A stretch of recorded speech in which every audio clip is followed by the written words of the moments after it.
오늘 말씀은 사도 바울이 예수님을 잘 믿는 사람들을 잡아다가 죽이고 가두고 이렇게 이제 하려고 했다가 예수를 만나가지고 그의 삶이 이제 변화된 것을 이렇게 보여주는 그런 말씀인데, 이게 당시에 이렇게 봤을 때 사도 바울은 지금의 개념으로 설명했을 때 우익이었었어요. 우익. 유대인이기 때문에 우익이었었어요. 근데 아무리 우익이라 할지라도, 아무리 하나님을 잘 믿는 사람이라 할지라도, 자기가 이 믿는 신념과 자기의 이념이 하나님에 대한 신앙보다 더 이게 앞서 나갔을 때, 이렇게 자기의 이념과 신념에 배치가 되면은 다른 사람들을 이렇게 죽이려고 하는 그런 생각이 있더라고요. 지금 이제 우리나라도 이 좌익과 우익의 싸움이 심하잖아요. 예, 또 어떤 분들은 정말 우익의 입장이 있고, 또 어떤 분들은 좌익의 입장에 서 있고, 지금 우리나라도 완전히 이렇게 쫙 나눴잖아요. 우리나라만 그런 게 아니라 이제 미국도 그렇잖아요, 그렇죠? 트럼프 지지파, 또 반대파, 그리고 이제 바이든은 승리를 선언했고, 트럼프는 또 불복하고, 뭐 앞으로 뭐 어떻게 될지는 이제 모르죠. 또 이제 연방 대법원 올라가가지고 뭐 보수파들이 뭐 예를 들면 이 투표가 잘못됐다 해가지고 트럼프 손을 들어주면 또 다른 문제가 될 텐데, 아마 그러지는 않을 것 같아. 그냥 미국이 혼란에 빠지게 되니까 아마 이렇게 나가지 않을까. 어떻게 보면 이제 트럼프도 조금 억울하지.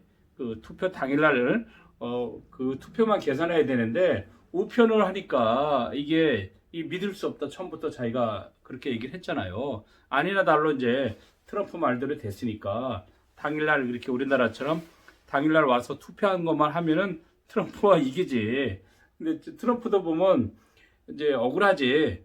근데 어제 내가 봤을 때는 이제 어쩔 수는 없어요. 지금 뭐 코로나가 횡행하고 하니까 투표장에 가기도 어려운 상황이잖아. 지금 미국도 그냥 사람들 모이고 만나면 그냥 계속 이제 확산돼 가니까, 우리나라는 그래도 꼭 100명 수준에서 더 확산되진 않는데, 미국은 그냥 뭐 하루에도 뭐 몇만 명씩 코로나가 되니까 어쩔 수 없는 선택이 아닌가 생각 들고요. 그리고 아까도 이제 뉴스를 들어보니까 정말 이 코로나의 불운이 트럼프에게 작용했다, 이제 그렇게 얘기하는 분들도 있더라고요. 이제 트럼프도 본인도 코로나 걸리고 이래 버리니까 그렇게 그런 게 좀 이제 불리하게 작용했다, 뭐 이렇게 얘기하는 분들이 있는데, 어쨌든 그런 거 다 떠나서 이게 항상 사람이 옛날이나 지금이나 어떤 인간들이 좌익이든 우익이든 중도든 자기의 어쨌든 정체성을 그렇게 지키려 원하더라고요. 우리나라도 일제시대 때 보면 친일파가 있었어요. 그쵸? 친일파가 얼마나 많이 못되게 했냐고. 그런데 비해서 또 항일파도 있고, 또 독립군들도 있고, 그렇게 투쟁하는 사람들도 있고, 그리고 이제 6.25 때도 이렇게 보면은 6.25 이제 해방 전후에 48년과 50년 그 사이도 보면은 그냥 좌익의 이념을 따라 사는 사람들도 굉장히 많았고, 또 이 우익을 따라서 사는 사람들도 많고 이랬죠. 제가 이렇게 전남 이렇게 계속 답사하고 이렇게 보니까 이게 순천이나 여수나 이렇게 제주도 보면은 좌익 우익에 이렇게 개입되지 않은 민간인들이 엄청나게 많이 죽어요. 제주도에는 이제 인구가 30만 명인데 3만 명이나 죽어요. 여순 사건도 한 15,000명에서 2만 명이 또 민간인들이 죽어요. 그러니까 빨치산들한테 밥만 줘도 협조했다고 해서 다 죽여버리는 거예요. 그러니까 참 이게 또 좌익의 이념에 있던 사람들은 또 완장만 채워주면은 지주라든가 학교 선생이라든가 경찰이라든가 군인이라든가 종교인이라든가 이런 사람들한테 체험만 주면은 가서 다 그냥 죽창으로 찔러 죽이는 거예요. 그리고 인민재판 해가지고 죽일까요 말까 죽입시다 해가지고 이제 다수가 죽입시다 하면 또 가서 그냥 그 자리에서 바로 또 죽여버리는. 그래서 이거 봤을 때 그렇다고 해서 우익들도 뭐 예를 들면 서북 청년이나 뭐 경찰이나 군인들도 또 좌익의 냄새가 났다. 그럼 또 무조건 다 이제 그냥 또 총살하는 거예요. 그래서 이렇게 봤을 때 이건 양쪽이 다 신앙적이 아니다. 그 사단이 그 율법을 틈타서 역사해요. 그걸 이제 사도 바울은 죄가 계명을 틈타서 역사한다. 하나님이 신성한 율법을 만들었는데 그 뒤에 죄가 들어가가지고 그 율법을 통해 가지고 예수를 죽인다니까. 그쵸? 예수를 죽이는 거예요. 그 율법의 이름으로 예수를 죽인다니까. 안식일에 일하지 말라고 그러는데 안식일에 일했다고 그래가지고 예수를 죽인다니까. 그러니까 지금 아무리 그 뭐 옳거든 뭐 정의의 표현이란 법이라 할지라도 힘 있는 사람이 법의 뒤편에 있으면은 그 약자를 죽인다니까. 법의 이름으로. 그러니까 이제까지 그 법의 역사를 보면은 그냥 중립적인 게 없어요. 법은 힘 있는 자의 편이에요. 지금도 요새 우리나라 정권도 대법원장이 이제 바뀌다 보니까 고등법원에서 전에 이제 뭐 예를 들면 이재명 사건도 그렇고 또 그 어디야 누구 사건인가 뭐 다른 사건도 그렇고 전부 다 이게 전교조 사건도 그렇고 이게 또 대법원에 올라오면 막 바뀌어. 그러다 또 정권이 바뀌어서 대법원장이 바뀌면 또 바뀐다고. 전에 옛날에 민청학령 사건도 전부 다 그 당시에는 사형 선고를 다 했거든요. 근데 나중에 보니까 또 요사에 보면은 재심해가지고 또 다 바뀌어버려. 그 당시 그 판결이 잘못됐다. 그러면 지금 판사들이나 지금 대법원에서 판결한 것이 또 다음 정권이라든가 다음에 또 시대가 흘러가게 되면 또 재심해서 또 바뀔 수 있는 그런 게 많거든요. 그렇게 되면 많은 사람들이 법에 희생이 되는. 예, 판검사들도 그 여론과 그런 어떤 정권의 어쨌든 하수인 역할을 또 하게 되는. 뭐 다 그렇진 않지만 또 그런 역할도 있잖아요. 지금도 마찬가지잖아요. 지금 뭐 윤석열이라든가 추미애 계속 싸우는 게 둘 다 법조인이잖아. 둘 다 사법고시 패스한 사람들이고. 근데 누구 편에 섰느냐? 추미애는 지금 현 정권 편에 섰고 윤석열은 또 반대편에 섰고. 그러다 보니까 이게 법의 중립적인 잣대로 갖고 서로 뭐 기소하고 뭐 이런 게 아니라 힘의 논리에 입각해서 결국 이렇게 된다고요. 그 윤석열 이제 장모가 어쨌든 이제 그 범죄를 이제 저질렀잖아요. 예, 또 이제 조국이 이제 부인 이제 정경심도 그렇고. 자, 이게 만약에 힘이 있으면은 서로 그 뭐 판검사들 다 또 힘 있는 사람이 편에 쓸 수도 있잖아요, 지금. 그러니까 이게 법이라는 게 누가 갖고 있느냐에 따라서 이게 달라지는 게 법의 역사 이게. 옛날에는 죄인이었지만 시간이 가서 이게 무죄가 되고 옛날에는 또 정말 죄가 없는 것 같은데 시간이 가니까 죄가 있게 되고 이명박 그 대통령도 당시에서는 BBK 사건이 죄가 없다고 판단했어요. 그렇잖아요. 그러니까 대통령이 됐잖아. 대통령 끝나니까 지금 감옥에 들어갔어. 이렇게 누가 그 법을 지니냐에 따라서 누가 힘이냐에 따라서 완전히 이게 이제 뒤바뀌게 되는. 예. 그래서 이제 어떤 편에 서느냐 이게 굉장히 인간에게서는 어떻게 보면 그 중요해요. 어디에 줄 서냐에 따라서 역적이 되기도 하고 정말 공헌자가 되기도 하고 막 이렇게 되잖아요. 예. 지난번에도 그 이제 문재인 대통령 같은 경우는 김원봉이라든가 이런 사람을 서울을 하자, 상을 주자. 근데 또 보수 이제 우파에서는 무슨 소리냐, 공산당에 같이 부역을 했던 사람을 왜 주느냐, 또 이렇게 되고. 그러니까 이게 누구 편에 따라서 쓰냐 달라. 어떤 사람은 또 뭐 윤희상이라든가 그 김원봉이라든가 신영복을 또 좋아한다.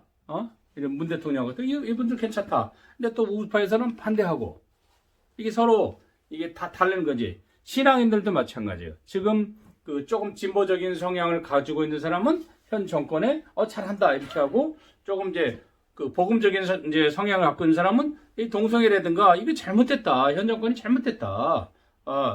우리를 정말 예? 신앙의 자유를 또 약화시키려고 한다. 많이 이제 이렇게 하는 거예요. 예.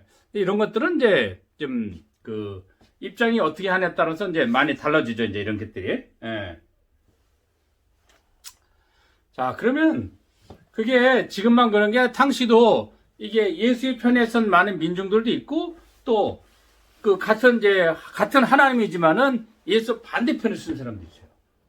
이게 어떤 거를 선택하느냐에 따라서 정말 보수편이 있고 진보편이 있고 이렇게 되잖아요. 이게 바울은 자기도 믿는 열정적으로 하나님을 믿는 거 자기도 열정적으로 하나님 믿고 그 당시에 예수 믿는 사람을 결박하고 왜냐하면 예수가 사입이라고 생각한 거지 바울은 사입이고 예수가 이단이고 이렇게 하니까 그걸 믿는 사람을 잡아다 이제 족치는 거예요. 그리고 실제로 자기가 스데반이 죽어가는데 또 죽여라 하고 이제 앞장섰던 사람이고 그렇게 하다가 이제 이 사람이 이제 오늘 읽었다시피 다메섹 가다가 예수를 만나게 돼. 갑자기 이제 빛이 비치게 되니까 강력한 빛을 비치니까 이제 눈이 멀게 됐잖아요. 그럼 당신은 누구십니까? 그러니까 예수가 나는 네가 핍박해는 나사렛 예수다. 그러니까 그 한마디에 바울이 여기서 이제 거꾸로 져가지고 이제 바울은 이제 율법의 편이 아니라 유대주의 편이 아니라 예수의 편에 서게 되는 거예요. 이게 코페르니쿠스적 전환이 나타나게 되는 거예요. 근데 지금도 마찬가지예요. 이렇게 세상 살아다 보면 예수 편에 있는 사람들도 있고 반대편에 있는 사람들도 있잖아요. 믿지 않는 사람들은 어쨌든 예수 반대편에 서게 되고 가능하면은 교회 가지 마라. 코로나 걸린다. 보통 이렇게 하잖아요. 뭐 걸리는 경우도 있지만 또 안 걸리는 경우가 더 많으니까 지금도 보면은 서로 그 평행선을 달리는 거예요. 이 하나님 편에 있는 사람들 또 이제 반대편에 있는 사람들 달리기 이렇게 평행선을 가고 있다고. 제가 지난번에도 얘기했지만은 마태복음에 보면은 한쪽은 이제 사단이 역사하는 거예요. 헤롯은 예수한테 경배하려는 사람을 죽이려 하고 동방 박사들은 또 성령이 역사하는 사람들은 이제 예수를 왕이라 영접하고 또 가서 경배하려고 하고 또 같은 예수의 제자인데도 악령이 역사하는 가룟 유다는 예수를 또 팔아먹으려 하고 또 성령의 역사하는 베드로는 저는 그리스도시요 살아계신 하나님의 아들이라 이렇게 고백을 하고 또 악령의 역사하는 로마 그 군인들은 가위바위보 해가지고 예수님의 그 옷을 또 나눠 가지려고 하고 성령의 역사하는 또 로마 백부장은 정녕 하나님의 아들이었다 이렇게 얘기를 하잖아요. 그게 성경에 보더라도 이게 성령의 편에 있는지 악령의 편에 있는지 둘을 쫙 나누게 된다니까. 오늘날도 이렇게 교회 보면은 성령의 편에 쓴 사람들은 어떻게 했냐 성경의 본질과 교회의 본질을 유지하려고 하는데 악령의 편에 선 사람들은 교회를 어떻게 파괴시키려고 하고 교회의 사소한 윤리나 사소한 약점 갖고서 뭐 그냥 거품 물고 달려들어서 죽으려 하고 있잖아요. 특히 이제 그 어떤 이제 좌익의 편에 선 언론들이나 어떻게든지 교회를 죽이려고 별짓을 다 한다고. 지금도 결국은 이게 영의 싸움인 거예요. 그래서 우리도 이제까지는 세상을 쫓아갔는지, 세상 따라간 것도 자기가 선택을 해왔잖아, 이제까지. 그러나 그 이면에는 이제 악한 영이 있는 거예요. 예수를 믿지 못하게 하는 그 영이 나를 개처럼 질질 끌고 다닌다니까, 세상으로. 그러나 예수의 영이 있는 사람은 어떻게든지, 내가 잘못했구나, 내가 죄인이구나.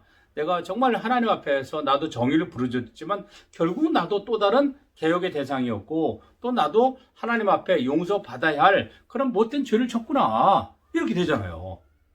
제가 이제 엊그제 누구를 만났냐면 그 유명한 사람을 내가 이게 만나서 식사를 같이 해야 됐어요. 이제 뭐로 유명하냐면 그 주먹으로 유명한 사람이에요. 그 혹시 조양은이라고 알아요? 몰라요? 조양은도 어떻게 모르냐고. 양은이파. 그러니까 어떻게 조양은도 몰라. 한국 사람이 어떻게 조양은도 몰라. 한국 사람 아닌 것 같은데. 관심이 없어서. 주먹색이 최고 아니에요. 봐요, 저기는 알잖아. 또 오늘날 이분은 손목음 깨 다니는데. 그래서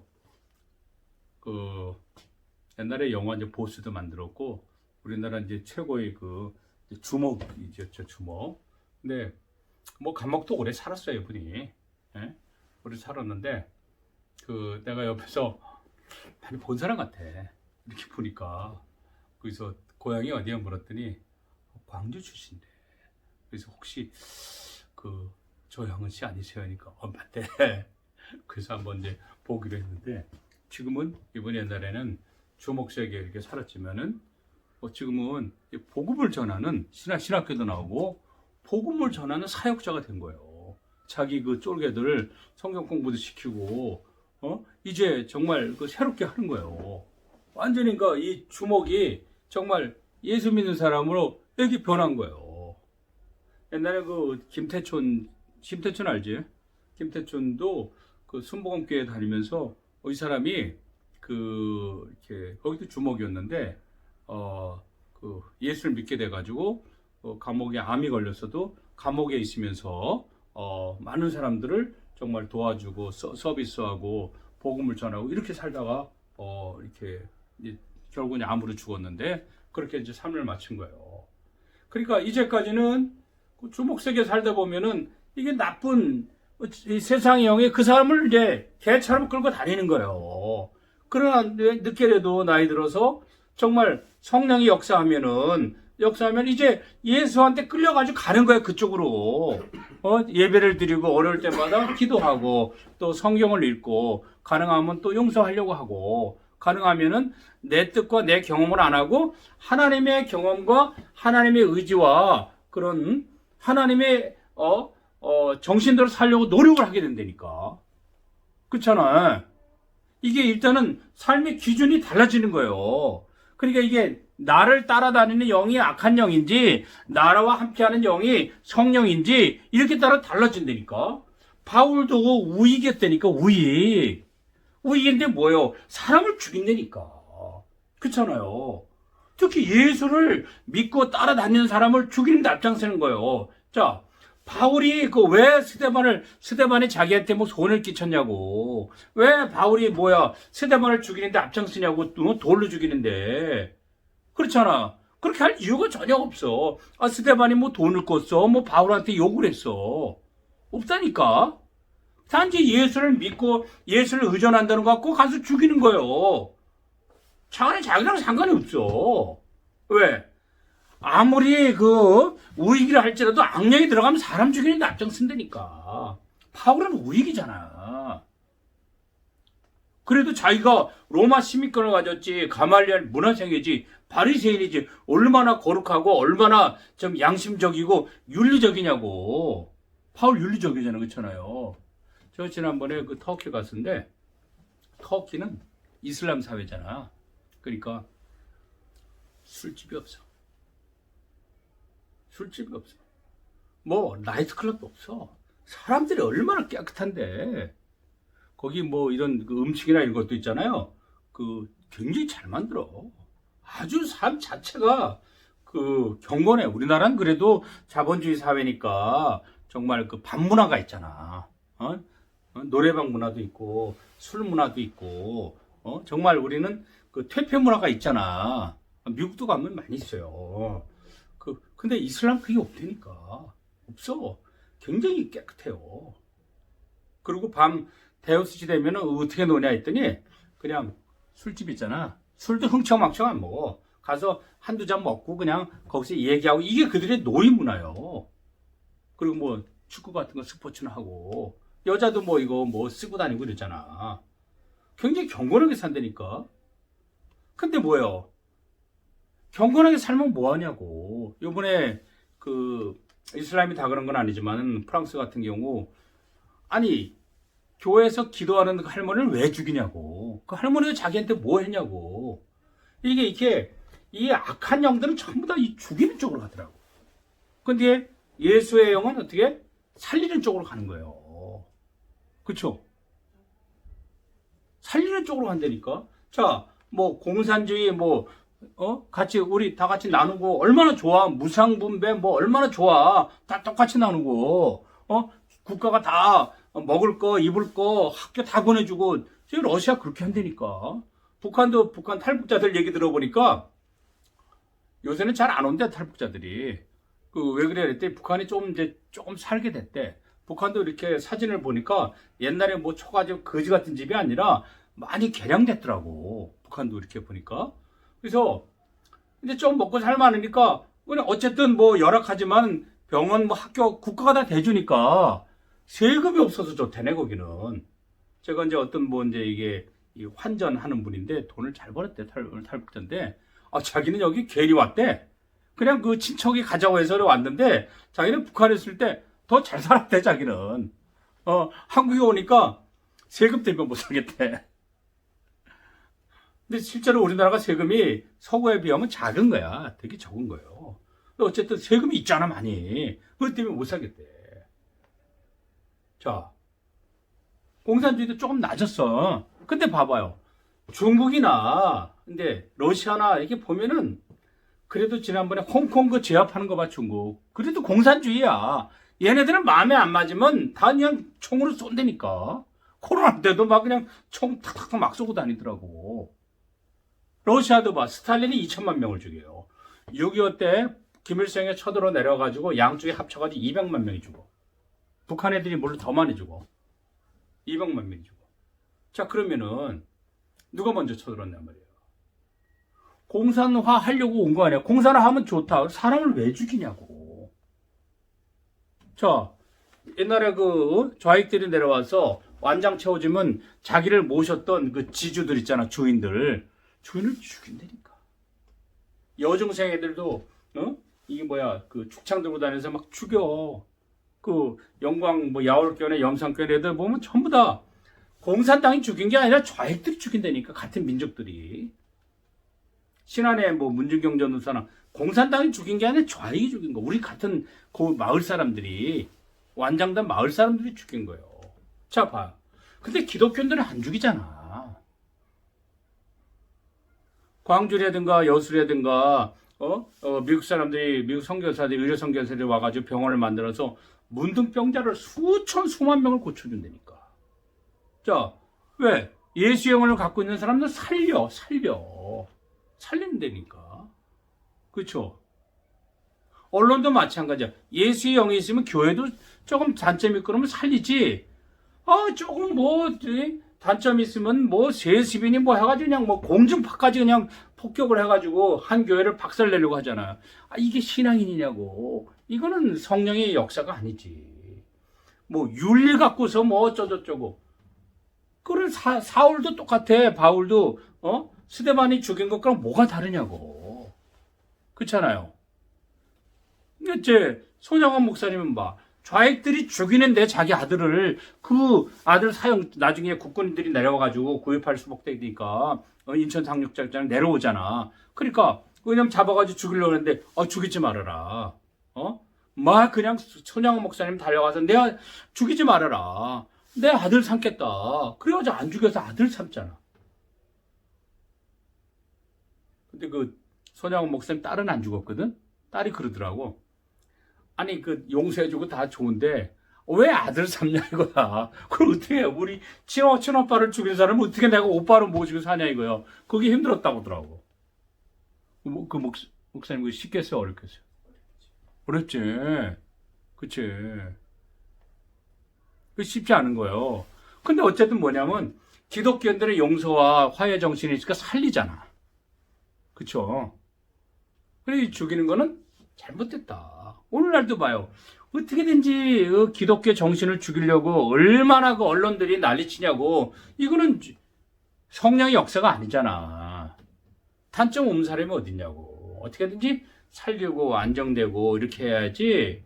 파괴하고 죽이는 건 이거는 악령의 역사다. 이거는 지금 갑자기 된 건 아니고 옛날 성경 시대도 있었잖아요. 옛날부터 있었잖아. 우리나라 봐봐요. 그 천주교 사제들이 들어오니까 그 대원군 해서 얼마나 많은 사람들을 죽이냐고. 그건 나는 성령의 역사가 아니라고 생각 들어.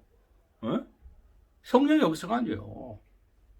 선교사들은 그 동학교들을 관군이나 일제나 이 사람들이 동학교들을 엄청나게 그냥 시체 더미가 그냥 엄청났잖아.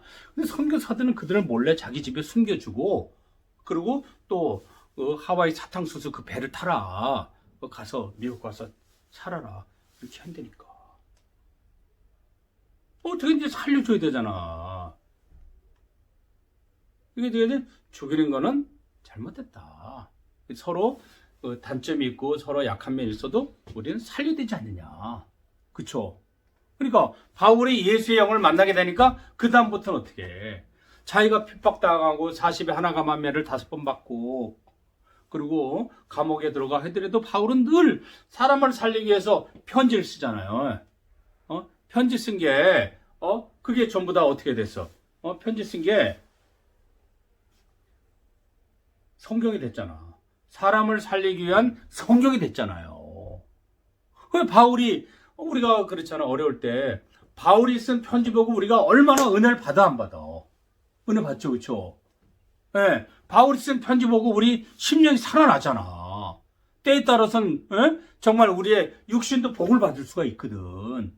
그러니까 본인은 희생당하지만 그 편지를 써가지고 그 편지를 읽는 사람들이 세상에 그냥 수많은 사람들이 정말 수억 명의 사람들이 은혜를 받아가지고 살아나잖아. 그쵸? 루터도 봐. 그냥 어느 날 사단이 역사해가지고 니도 죄가 많은데 네가 무슨 얼어 죽을 종교개혁을 하느냐. 그러니까 루터의 머릿속에 싹 스치고 지나간 게 있었다 그랬잖아요. 의인은 믿음으로 말미암아 살리라 딱 그랬다는 거 아니에요. 그 바울의 성경에 나오는 말씀 갖고 은혜를 받는 거잖아. 로마서에 나오는 말씀 갖고 의인은 믿음으로 말미암아 살리라. 우리는 그러니까 죽으면 안 돼. 여기서 낙심해서 죽으면 안 돼. 자살해서 살 생각하면 안 돼. 왜? 이 주님이 계시니까 살아야지 우리도. 우리 목사님 살아온 거 보면 은혜잖아, 그쵸? 그건 전부 다 은혜요. 우리가 여기 같이 우리도 살아야 돼, 그쵸? 여기서 영적으로 살아야 되고 정신적으로 살아야 되고 물질적으로 살아야 돼, 그쵸? 살아야 돼 우리가. 그래 보면 이제 우리가 하나님의 역사가 정말 우리가 함께 하면은 정말 우리가 모두가 살아가지고 정말 이 땅에서도 복을 받아야 되지. 그쵸? 복을 받아야 돼 우리가 이 땅에서도. 영적으로 살고 또 영혼이 잘량같이 범사가 잘 돼서 또 우리가 또 강건하고 이래가지고 정말 하나님을 만나서 행복해야지. 그래서 오늘 말씀대로 바울처럼 아무리 신앙이 좋고 아무리 정말 율법에 정말 달통한 사람들이라 할지라도 악령이 역사하니까 껍데기는 경건하고 껍데기는 명함은 기독교인이야. 명함은. 그러나 이면에는 뭐가 역사해? 죽인다니까. 그쵸? 살인의 영이 있는 거예요.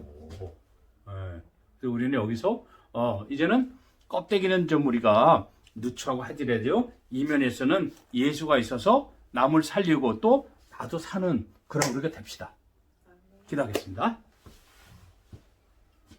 하나님 아버지 감사합니다. 오늘 저희들 하나님 앞에 나와서 기도하고 정말 하나님이 역사하지 않는 영은